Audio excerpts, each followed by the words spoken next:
Hi అందరికి నమస్కారం. పవన్ కళ్యాణ్ గారు అరకు మీద దృష్టి పెట్టారు. చాలా కాలంగా ఆయన పల్లెలు తిరుగుతూ ఉన్నారు, పల్లె పండుగ చేశారు. ఇప్పుడు ముఖ్యంగా ఈ మధ్య కాలంలో మనం కొన్ని వార్తలు చూసాం. ఇంకా డోలీల్లోనే నడుస్తూ ఉన్నారు, తీసుకుపోతూ ఉన్నారు. అలాగే వైద్య సదుపాయాలు లేవు. సో గిరిజన ప్రాంతాలు చాలా వెనకబడి ఉన్నాయి అని చెప్పేసి చెప్తున్నారు. సో అలాంటి గిరిజన ప్రాంతాల్లో స్థితిగతులు తెలుసుకోవటానికి, అక్కడ పరిస్థితులను మెరుగుపరచడానికి పవన్ కళ్యాణ్ గారు 2 రోజుల అరకు పర్యటనకు ప్లాన్ చేశారు. సో కాసేపట్లో ఆయన బయలుదేరుతున్నారు. సో ఈ నేపథ్యంలో అసలు ఆయన అరకు పర్యటనకు ప్రాధాన్యత ఏంటో మనం మాట్లాడదాం. మనతో పాటుగా ప్రముఖ రాజకీయ విశ్లేషకుడు చందు శ్రీనివాస్ గారు ఉన్నారు. సార్ నమస్కారం అండి. నమస్కారం కిరణ్ గారు. సార్, అరకుకి అంటే కేవలం అభివృద్ధిలో భాగంగానే అరకు వెళ్తున్నారా, ఇంకేమన్నా రాజకీయ ప్రాధాన్యత ఉందా? రెండు ఉంటాయి కదండి. ఉత్తరాంధ్రలో తన ఉనికి మన ఎలక్షన్లో మనం చూసాం. రాష్ట్ర వ్యాప్తంగా ఎదురు గాలి వేసి 11 సీట్లకు పరిమితం అయిపోయినా వైసీపీ కొద్ది గొప్ప నిలబడింది అక్కడ ఉత్తరాంధ్రలో. ఒకవైపు బొత్స ఫ్యామిలీ, ఆ తర్వాత మనం చూసుకుంటే కనుక ఎస్టీలు, ట్రైబల్స్ ఎక్కువగా.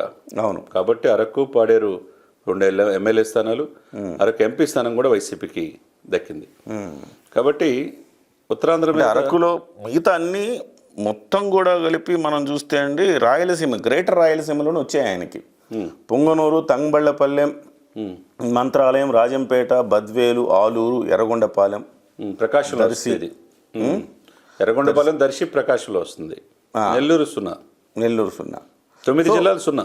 9 నెలలు 0. సో అరకు, పాడేరులో మాత్రమే వాళ్ళు ఎమ్మెల్యే గెలిచారు.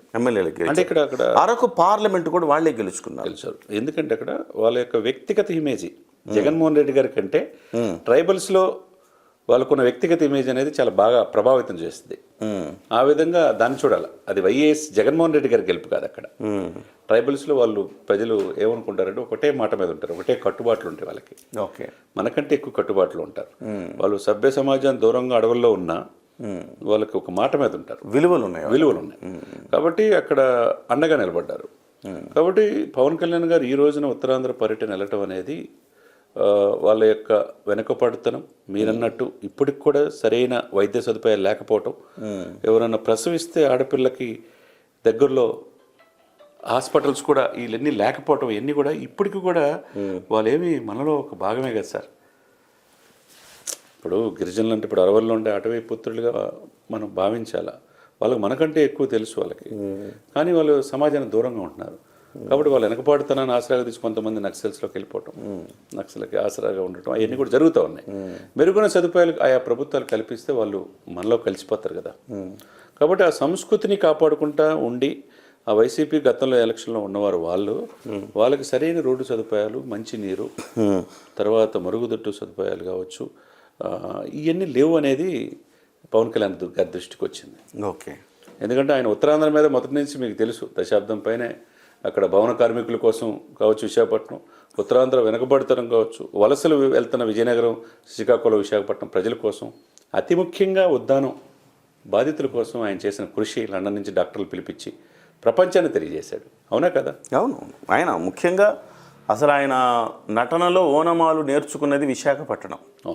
సో అందుకే ఆయనకి సత్యానంద్ గారు అక్కడ ఆ కల్చర్ అన్నా, అక్కడున్న పాటలు ఇవన్నీ కూడా వంట పట్టించుకున్నారు. సాహిత్యం అంటే ఏమంటారంటే ఇక్కడ గద్దరు ఎట్లా అయితే ప్రభావితం తెలంగాణ ఉద్యమాన్ని చేశాడో అక్కడ వంగపండు అని ఎప్పుడు చెప్తుంటాడు. వంగపండు ఫ్యామిలీతో కూడా సంస్కృతి, సంప్రదాయాలు, సాహిత్యం వంట పట్టించుకున్నాడు అక్కడ. అందుకే ఆయన సినిమాల్లో ఉత్తరాంధ్ర యాసలో ఉండే ఆ గీతాలు, ఆయన జానపద గీతాలు అవన్నీ కూడా ఎక్కువ పెడుతూ ఉంటాడు. సో అక్కడి నుంచి ఆయన వాళ్ళ ఈతి బాధలన్నీ కూడా ఆయన స్పష్టంగా తెలిసిన వ్యక్తి.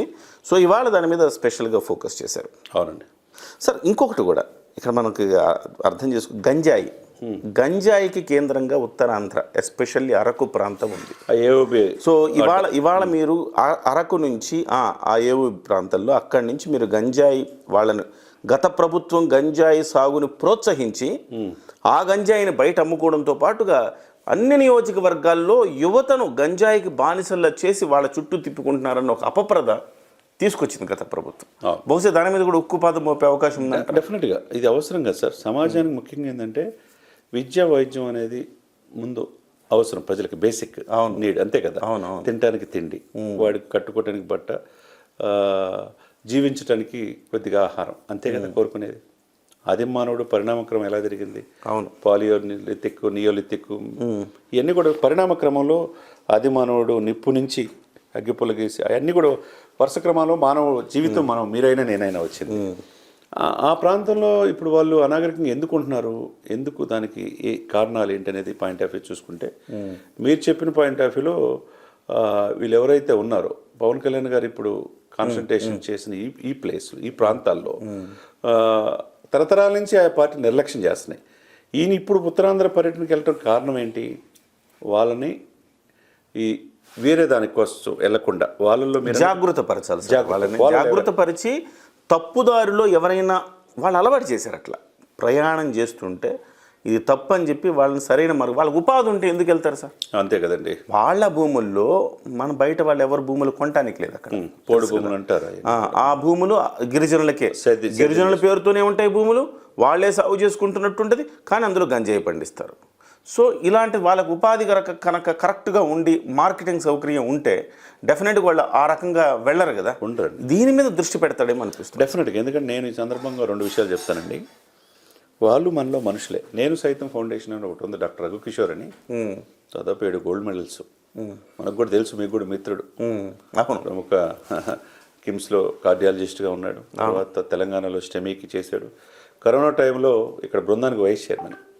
అతను ఇటువంటి పాడేరు, ఇదైతే అరకు, మన్యం ప్రాంతాల్లో వెళ్ళి ట్రైబల్స్ కోసం విష జ్వరాలు వచ్చి చచ్చిపోతున్నారు పాపం. సమాజం పట్టించుకోవట్ల. మనకైతే హాస్పిటల్స్ ఉన్నాయి, మెరుగైన సూపర్ స్పెషాలిటీ హాస్పిటల్ ఇవన్నీ ఉన్నాయి, కానీ ట్రైబల్స్కి ఉండవు కదా సార్. మరి ట్రాన్స్పోర్ట్ ఫెసిలిటీస్ కూడా లేవు. ఆ విష జ్వరాల మీద వెళ్ళి గ్రాస్ రూట్లలో పాడేరు పరిసర ప్రాంతాలు, అటవీ ప్రాంతాలు వెళ్ళి సొంతంగా మందులు తీసుకుని వెళ్ళి వైద్యం చేసిన రోజులు, వాళ్ళు ఎవరిని తీసుకొచ్చారు. నేను సైతం ఫౌండేషన్ పెట్టారు, డాక్టర్ రఘుకిషోర్.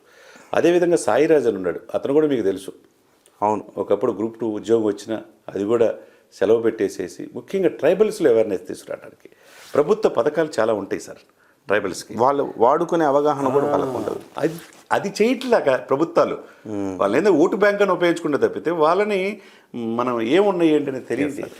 కాబట్టి ఏదైనా కానీ పవన్ కళ్యాణ్ గారు వాళ్ళని కూడా మనం అనే ఆలోచనతో ఇప్పుడు ఆ పర్యటన, ఈ 3 రోజుల పర్యటన మన్యం జిల్లాలు కావచ్చు, అరకు కావచ్చు, పాడేరు కావచ్చు. ఇప్పుడు ఇంకొకరు అయితే అక్కడ మనల్ని గెలిపించలేదు కదా, తర్వాత చూడొచ్చులే అనుకోవచ్చు. ఇప్పుడు ఆయన ఏదో గ్రామీణాభివృద్ధి, తర్వాత పంచాయతీరాజ్ శాఖ మంత్రి, అంటే 175 నియోజకవర్గాలు ఆయన పరిదే, అందరూ సమానంగా చూడాలి. కాబట్టి ఈరోజు అక్కడికి వెళ్తున్నాడంటే ఇక కాన్సన్ట్రేషన్ ఒకటి, బొత్స ఈరోజు రేప బయటకు వస్తాడనేది ఒకటి, అవంతి వెళ్ళిపోవటం, ఇక ఉన్నాళ్ళు జారిపోవటం, ఇక ఉత్తరాంధ్ర చేజారిపోతుందా వైసీపీకి అన్నట్టుగా ఉంది పరిస్థితి.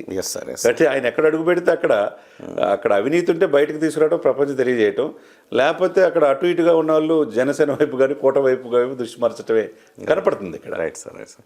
Thank you sir, thank you very much. మొత్తం మీద అయితే అభివృద్ధికి నాంది, వైసీపీకి సమాధి రెండూ కూడా అరకులో జరగబోతున్నాయి. సో పవన్ కళ్యాణ్ గారి పర్యటన జగన్లో వణుకు పుట్టిస్తుంది అంటే అతిశయోక్తి కాదు అనుకోవచ్చు మనం. నమస్తే.